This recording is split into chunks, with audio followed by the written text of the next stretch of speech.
எத்தனையோ நாமங்கள் பெருமாளுக்கு இருந்தாலும் அதில் கோவிந்த நாமமே அவனுக்கு மிகவும் விருப்பமானது.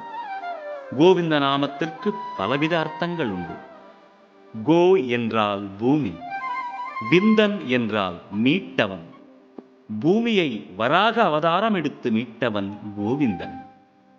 கோ என்றால் பசுவினம், விந்தன் என்றால் காப்பாற்றியவன். கிருஷ்ணாவதாரத்தில் கோவர்தனகிரியை தூக்கி கோவினத்தையும் கோபர்களையும் காப்பாற்றியவன் கோவிந்தன். வேதாந்த உரையில் கோ என்றால் ஜீவாத்மா, விந்தன் என்றால் நிறைந்தவன். ஜீவாத்மாவாய் நிறைந்த பரமாத்மா கோவிந்தன். கோ என்றால் நல்ல நயமான வார்த்தை, விந்தன் என்றால் உரைப்பவன்.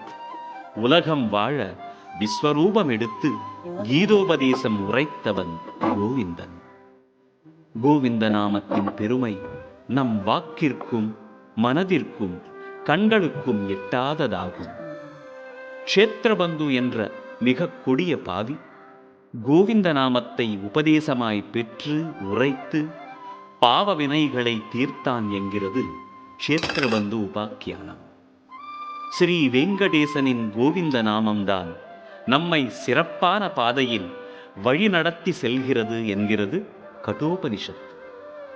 சங்க சக்கர கதாபாணி துவாரகா நிலையாச்சுத கோவிந்த புண்டரீகாக்ஷ ரக்ஷமாம் சரணாகதாம் என்று திரௌபதி கதறிய கோவிந்த நாமமே அவளது மானத்தை காப்பாற்றியது. ஏன்?